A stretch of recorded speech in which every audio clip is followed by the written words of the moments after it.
In the historic triple talaq bill passed by the parliament, passed in Rajya Sabha, now will become a law, criminalizing the act of pronouncing instant talaq. Muslim men will now face 3 years jail term if he pronounces triple talaq. It took India 1400 years to ban this triple talaq. What is triple talaq? Triple talaq is to pronounce talaq, talaq, talaq. That means divorce, divorce, divorce 3 times, and to make the divorce confirmed. Is it Islamic? No, it's not, because this was a pre-Islamic custom which the Prophet tolerated as disliked one. And this talaq al-bidah, or the bad talaq, was accepted by many Muslims of the Indian subcontinent as they belong to the Hanafi school of Islam. But this was banned in East and West Pakistan back in 1961 by the military ruler Ayub Khan with a stick in his hand. This talaq, this form of talaq, is also rejected by the Shiites and overwhelming majority of other schools of Islam as non-Islamic because of many reasons. In Quran, you have to go through some amicable procedure in Surah 4, and if you read Surah 4 and various verses of it, you will see that a Muslim man and a Muslim woman, they need to go through some reconciliation procedure before confirming the divorce. And also they have this system called iddah before a divorce becomes confirmed, because there needs to be a confirmation whether the woman is pregnant following the marriage. So a marriage cannot be nullified simply by saying talaq, talaq, talaq 3 times to confirm the divorce immediately. That goes against the Quran itself. One of the caliphs, rightly guided caliphs, Caliph al-Rashidin, Umar, banned this talaq al-bidah and made anyone who committing this talaq al-bidah to be punished. So this is not Islamic at all.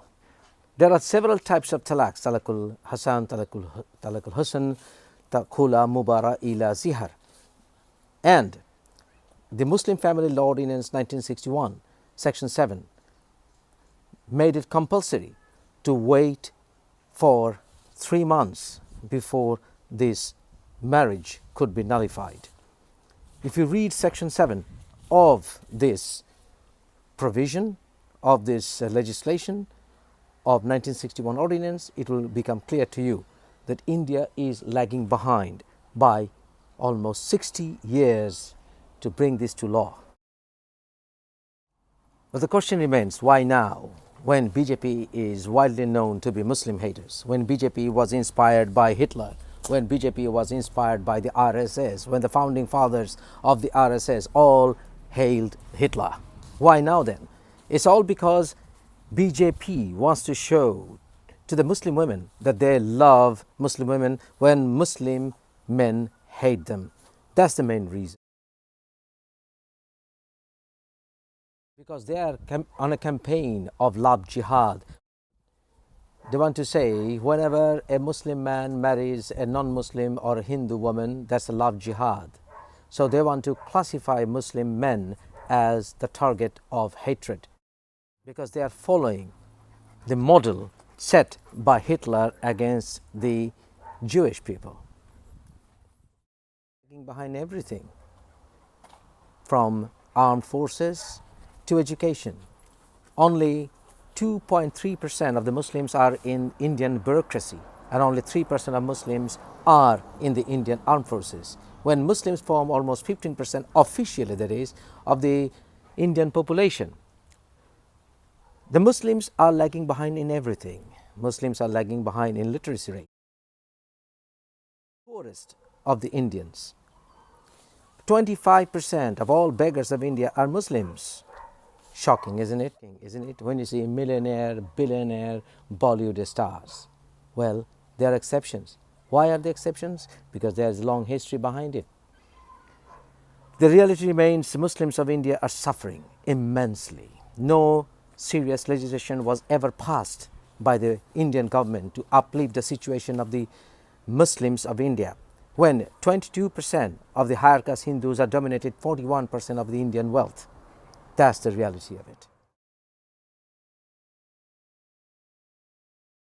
There is not a single BJP member of parliament in the Indian parliament.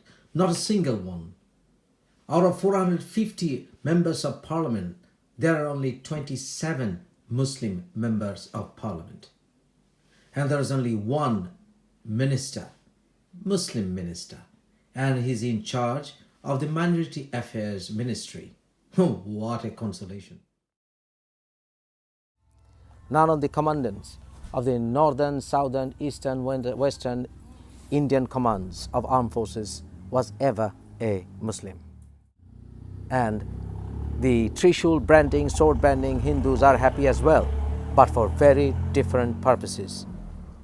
The Hindu fanatics look at it as a victory against Sharia, whereas Muslims are having cringes because ultimate purpose is to belittle Muslims and to belittle their faith, Islam.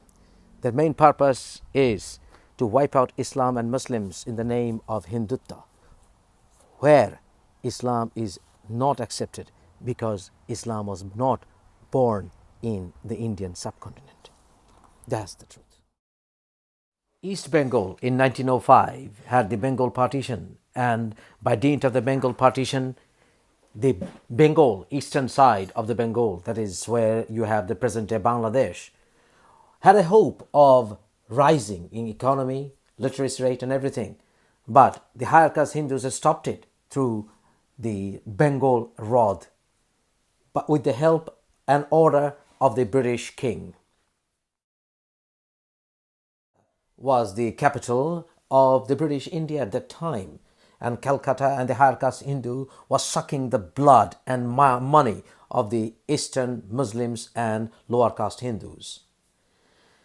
When we had the 1947 partition of India, East Pakistan was lagging behind financially in every sector of life compared with the West Bengal of India and West Pakistan. But now, since our independence, at present, we are richer than average Pakistanis, and Bangladesh is doing much better than the financial turmoils of Pakistan.